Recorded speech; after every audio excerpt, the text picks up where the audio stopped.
Salutations, people of the internet, welcome to the database. And yes, allow me to say, if you happen to watch this in the year 2024, happy Year of the Dragon. And what better game to celebrate the Year of the Dragon in the Chinese zodiac than with the third game of the Spyro franchise with the appropriate subtitle. What's even better? This game was released in the year 2000, also the Year of the Dragon. Spyro 3 was the last game that Insomniac got the chance to work on, because after the year 2000, Sony lost all the rights to Crash Bandicoot and Spyro to Universal Studios. The last Crash Bandicoot game Naughty Dog, Insomniac's partner studio, worked on was, I think, Crash Bash. That doesn't mean the Crash and Spyro IPs are dead, it just means the franchises need different studios. And surprisingly enough, for most of the games that Crash and Spyro released after their initial trilogies, the quality of their games seems to match one another. Their fourth game on the consoles being shit that failed to live up the third game's potential, the fifth game being an underrated gem, and eventually they have horrendously mediocre reboots that kill their respective franchises.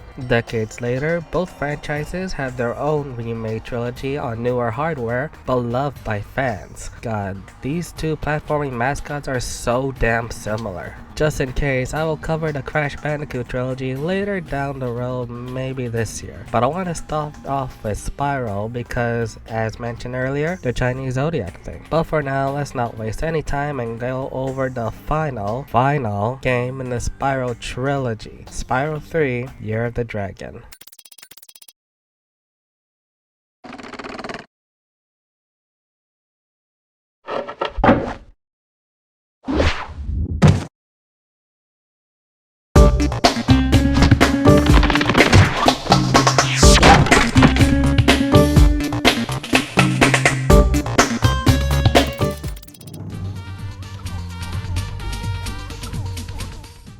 The story of Spyro 3 kicks off in the Artisans from the first game, as we see Spyro, Hunter, and all the elder dragons napping with their baby dragon eggs.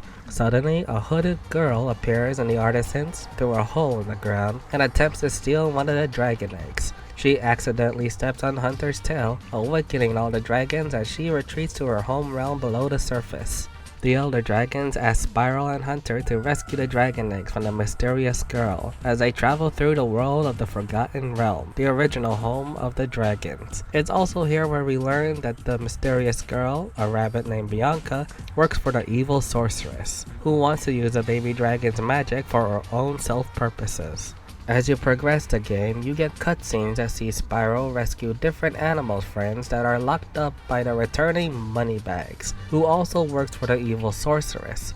These animal friends you rescue after paying Moneybags include Sheila the Kangaroo, Sergeant Bird, Bentley the Yeti, and a monkey named Agent 9.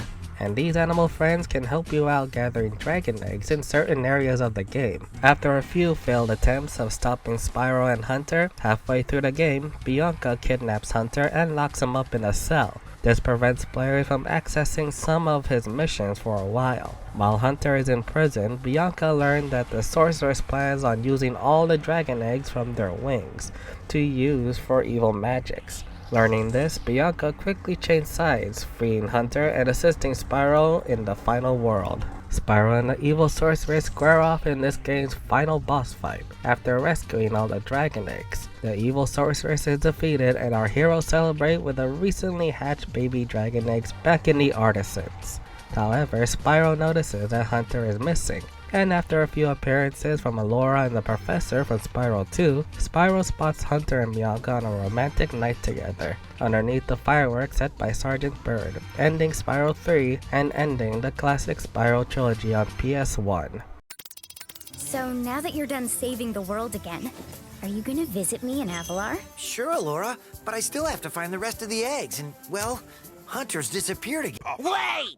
Don't tell me!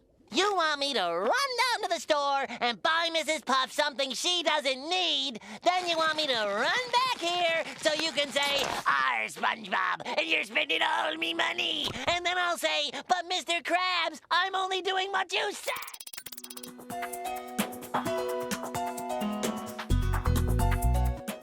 The controls for Spyro are the same as Spyro 2, so I won't go over his controls again here. If you want to learn more about his controls, you can check out my previous 2 videos of the first game here. Instead, I'll be going over the gameplay styles and controls for our new playable characters. The first of these playable characters we're introduced to is Sheila the Kangaroo. While she's slow when moving on foot compared to Spyro's ground speed, she makes up for it in her height. As a kangaroo, she can double jump and bounce high into the air for collectibles hidden in high to reach places. She can also perform a hefty ground pound, and she can use her legs for attacks, like a kangaroo. Don't make me do the reference. Swamp smells so sweet. The springtime trees are fragrant. I'm off to kick butt. Yeah, it's me. Love the jacket, Charlie. It's hard to get something that fits my shoulders. Nice. How'd you know red was my favorite color? You can talk. And I can sing.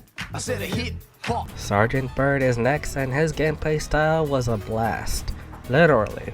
He can launch missiles that lock onto enemies, drop bombs that can break steel crates, and has the best aerial maneuverability out of all the animal friends in the game. Although, his gameplay features one of the hardest egg missions in the game that involves these cat witches. Also, I love his theme song in the PlayStation original.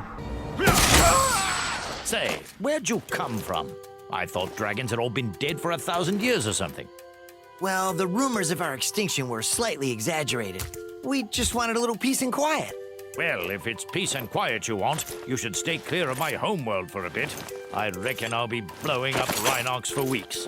Bentley is an intelligent Yeti with a British accent, and he's also a powerhouse that uses his ice club as a weapon. His club can be used to attack large-sized foes and includes a separate button input for reflecting projectiles. He's the slowest character of the bunch and probably my least favorite to play as in the game. Not bad, but not great either. Agent 9. Oh boy. When it comes to how he plays between the PS1 original and the Reignited version, it's night and day. In the PS1 original, his gameplay style feels pretty clunky because the PS1 controller didn't initially have an analog controls. That means the game has to translate a third-person shooter with D-pad controls and shoulder buttons. And it's controls like these that make Agent 9's mission in Fireworks Factory a pain in the ass. And what's worse is that you need to be stationary when using a secondary bomb weapon. Fast forward to Agent 9's gameplay style in the Reignited Trilogy, and yes, this feels like I'm playing Ratchet & Clank, because this feels like a proper third-person shooter. You can properly strafe with the analog stick rather than relying on the shoulder buttons. You can use the right analog stick for camera movement, and the best part, you can now move around when throwing bombs. I had so much fun playing as Agent 9 in the Reignited version after witnessing the botched slog in the PS1. Another playable character that players get to witness is Sparks himself. After beating the current world's boss fight, you unlock side missions where Sparks finds dragon eggs in places that are too small for Spyro to reach. Sparks' gameplay style is similar to Agent 9's, but it's a top-down shooter than a third person. His health bar acts the same as when he's with Spyro. He can strafe but with the shoulder buttons, and he has different forms of ammo when dishing out enemies. His stages are okay and they're very maze-like compared to the open world of Spyro stages, but the boss fights are pretty nice. And ugly.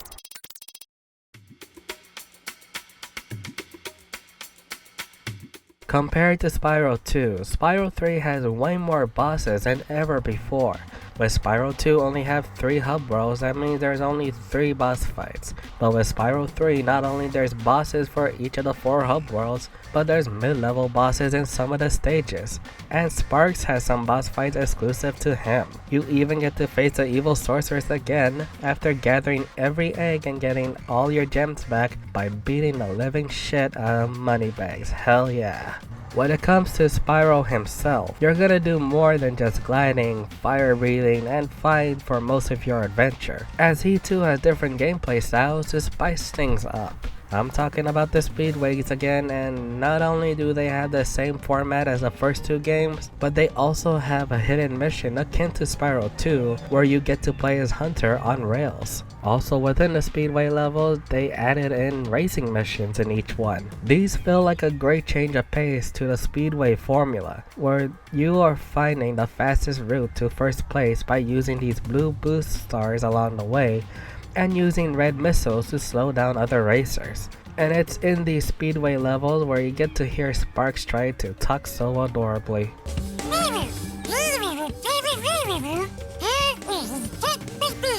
In a select few stages, you come across these skating rinks, and since this game was released between the late 90s and early 2000s, that means we get ourselves a skateboarding minigame. And no, this isn't a one-to-one replica of Tony Hawk Pro Skater games, as this version kinda simplifies that formula. After jumping with the X button, assuming you're playing this on the PlayStation, on the orange colored ramps you launch yourself on, you can perform tricks by holding down the triangle button and move around the analog stick.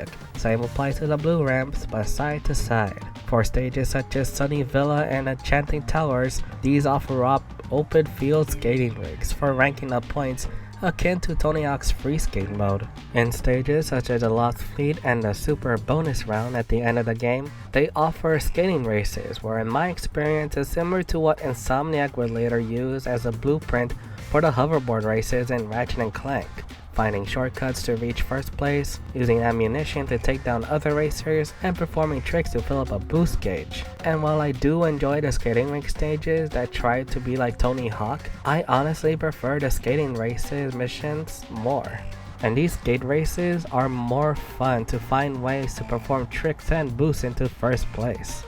As a follow-up to Spyro 2, and as the last game in the classic Spyro trilogy, Spyro 3 has a lot of things to offer, from different gameplay styles with different characters, new content for side missions, and the skill point system makes a return. And I argue the skill points in this game are easier than the second game. The hint cities provided in the Reignited version are also fun to figure out. These range from destroying all objects like the trees in Sunny Villa or the signs in Spooky Swamp, break records in the skating sections, landing on specific areas on the stage, and lasting 2 rounds in the Yeti boxing mission. I know I'm holding myself off from mentioning this, but regardless of what version of Spyro 3 you're playing, this is the worst mission to play through. The hit patterns are unpredictable, and the hit detection is the worst I've felt in video game. But the one set of missions that I struggle the most are the underwater tunnel sections in Dynamine and Seahorse Shores. You can't afford to mess up once in these missions, because it's a pain to restart from the very beginning if you hit an obstacle, or for Dynamine's case,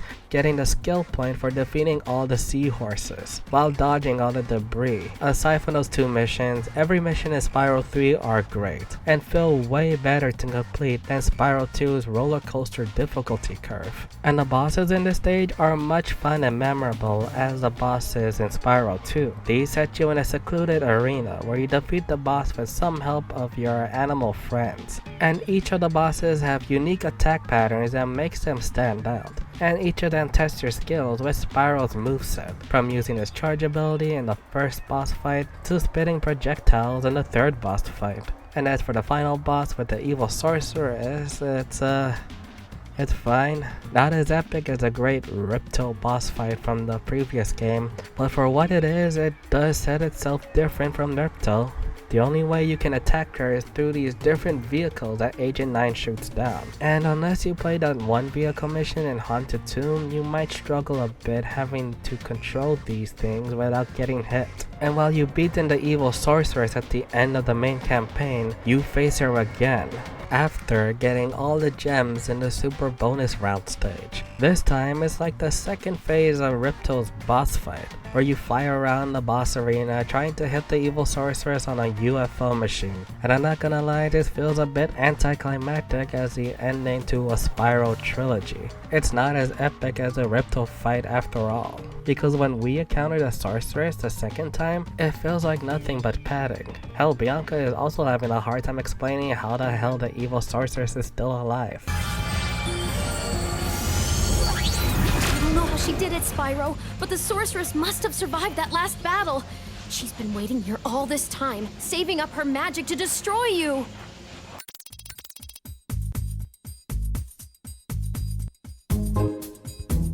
I'm giving Spyro 3 Year of the Dragon the S rank, the second entertainment media I have given the S rank in the Database Network series.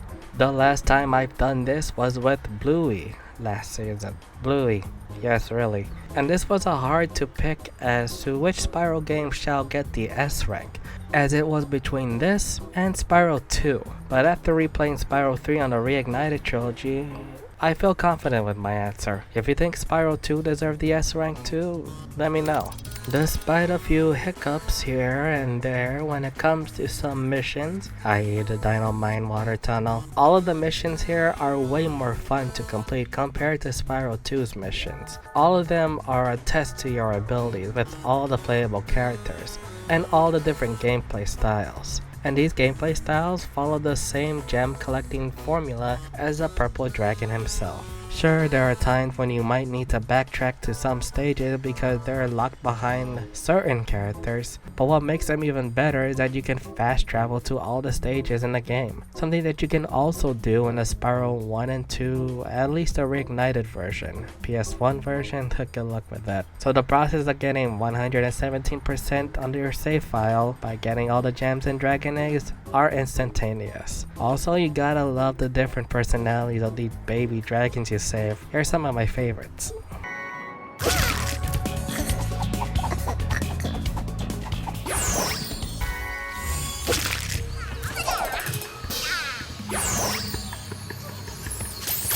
As for the different playable characters outside from Spyro, I decided to do a quick rank from worst to best of who I enjoy playing as. And it goes Bentley, Sparks, Sheila, Sergeant Bird, and Agent 9 in that order. And yes, Sparks counts as a playable character different from Spyro. Man, what an amazing series of games Spyro delivered. Happy to play them all in 2024. So what do you guys think of Spyro 3 Year of the Dragon? And what was your experience like while playing through the classic Spyro trilogy on the PS1 and on the Reignited Trilogy? Which game did you enjoy? Who was your favorite new playable character in Spyro 3? Let me know in the comments. I'm Christopher James, and have a happy Year of the Dragon. Wow, it's getting hot! That's not good. No jaywalking! Uh-oh. Spyro's back. With 4 new playable characters, bigger worlds, and more moves, things are gonna get hot. Spyro, Year of the Dragon. Can you take the heat? Rated E for everyone. PlayStation.